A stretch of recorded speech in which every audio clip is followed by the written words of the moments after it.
जय माता दी। तो हमारी वैष्णो देवी की तैयारी नॉर्मली हो चुकी है। हमें दोपहर में निकलना था। हमने सामान उतना ही कैरी किया है जितना हम कैरी कर सकते हैं, क्योंकि कई बार क्या होता है ना, लोग एक्सेस चीज़ें ले लेते हैं। और इसमें मैं सारी वीडियो में आपको सहूलियत के हिसाब से चीज़ें बताऊँगी, क्योंकि हमारे साथ काफ़ी सारी चीज़ें हो गई थी।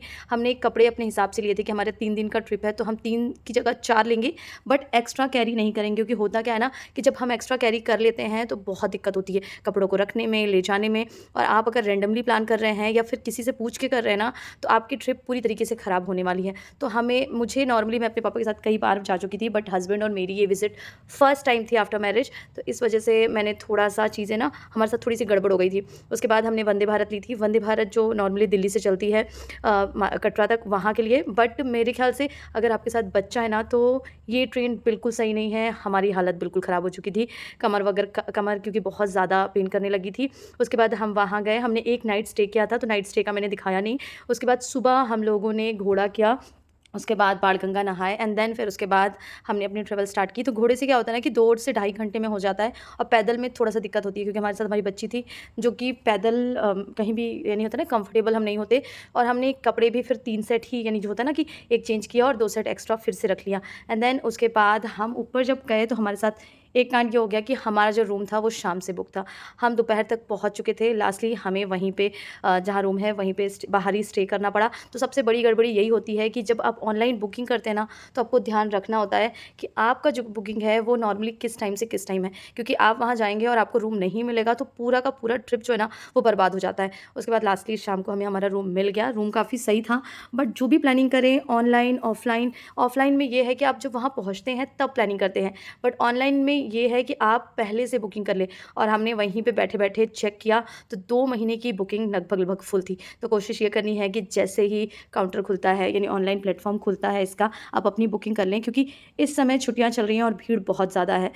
यानी ये जम्मू में अभी जो केस हुए उसकी वजह से थोड़ा-सा भीड़ कम थी, बट फिर भी रूम वगैरह मिलने में कई लोगों को बहुत दिक्कत हो रही थी। मैंने वहाँ बैठे-बैठे बहुत सारे लोगों को परेशान होते देखा, क्योंकि क्या होता है ना, कि आप अगर नाइट स्टे करते हो वहाँ पे, जैसे कई लोग होता है कि दिन में वापस आ जाते हैं, नहीं सुबह गए देन शाम तक वापस आ गए। अगर नाइट स्टे आप कर रहे हो ना, तो आपको सबसे ज़्यादा ज़रूरी है कि आप रूम पहले से बुक करके रखो। वहाँ कई जगह वेटिंग एरिया है, लेकिन वेटिंग एरिया कई जगह चार्जेस लेते हैं, 1-2 जगह जो भी है। और नॉर्मली जो एक जगह पे है जहाँ पे सारी बुकिंग्स होती हैं, वहाँ पे जो एरिया है बहुत जल्दी फुल हो जाता है, क्योंकि वहाँ नीचे धर्मशाला भी है, वहाँ पे नीचे यानी कई चीज़ें हैं, लेकिन बहुत जल्दी फुल हो जाती है। उसके बाद हमने शाम को आरती की, तो आरती का लाइव कई लोगों ने देखा होगा, जिसको मैंने बता रखा था। उसके अलावा रात की आरती हमने बुक कर रखी थी, तो हमने लाइव आरती कर ली, यानी नॉर्मली अंदर जाके आरती की, दर्शन किया माता जी का। उसके बाद सुबह हम नहा धो के फ्रेश हुए, एंड देन वापस हम लोग भैरवनाथ गए। तो भैरवनाथ के लिए भी हम लोग ने बुक कर रखी थी रोप पे, उसके थ्रू गए। उसके बाद वहाँ कुछ देर स्टे किए। तो यहाँ पे नॉर्मली मुझे वीडियो बनाना बड़ा गंदा लगता है, बट मैंने सोचा थोड़ा-सा वीडियो जो हमारे साथ हुआ है ना, वो और किसी के साथ ना हो, इसलिए बनाऊँ। वरना आप देखेंगे यहाँ पे लोग दर्शन करने से ज़्यादा वीडियोज़ बना रहे होते हैं। और मुझे सबसे अच्छा ये लगा ना, कि जो आरती हमने बुक थी वहाँ फ़ोन अलाउड नहीं था।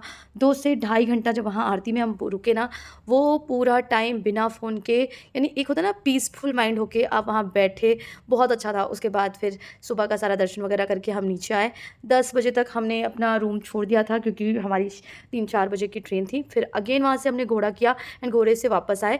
तो ये सारी चीज़ें प्री बुकिंग है आपके साथ, तो बहुत अच्छी चीज़ें हैं, क्योंकि अगर प्री बुकिंग नहीं होती है ना, तो बहुत दिक्कत हो जाती है। ऑनलाइन बहुत सारे प्लेटफ़ॉर्म हैं। सबसे बड़ी चीज़, हमने घोड़ा इसलिए भी लिया क्योंकि जो गाड़ी थी, जो नॉर्मली वो बैटरी कार वगैरह जो भी चलती हैं, वैन वगैरह, वो वहाँ अर्धकुँवारी से थी।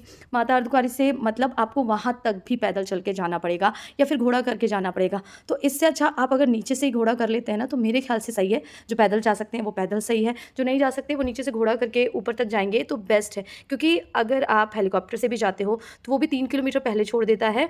3 किलोमीटर पहले से ही आपको फिर से 3 किलोमीटर माता के दरबार के पहले छोड़ने से वहाँ से फिर से अगेन घोड़ा करना पड़ सकता है, क्योंकि कई लोगों के लिए थोड़ा-सा पैदल चलना मुश्किल हो जाता है। एज ज़्यादा है जिनकी, या फिर कमर का पेन बहुत ज़्यादा है। बहुत सारी बीमारियाँ आजकल, तो नॉर्मली बीमारियाँ कॉमन हैं, बट जो लोग जाना चाहते हैं, तो मेरे ख्याल से मुझे जो लगा कि घोड़ा सबसे सही है, जो पैदल चल सकते हैं। तो इससे पहले हम जब भी गए थे, मैं अपने पापा के साथ, क्योंकि पापा की वहाँ पोस्टिंग थी, उस समय हम लोग पैदल ही गए थे, बट दिस टाइम क्योंकि बच्ची थी मेरे साथ तो हम लोगों ने नॉर्मली घोड़ा किया, क्योंकि ये डिस्टेंस और वो बच्चों के लिए ट्रॉली प्रैम वगैरह भी होते हैं, बट मुझे लगा कि वो भी एक खींचना ही पड़ेगा, इससे अच्छा ये ज़्यादा कंफर्टेबल है। चार्जेस फिक्स हैं घोड़े के, कहीं पे भी ये नहीं है कि कम ज़्यादा है, आप जहाँ पे भी कर रहे हैं वहाँ पहले ही से ही आपका टिकट वगैरह बन जाएगा। तो ये रहा हमारी यात्रा का पूरा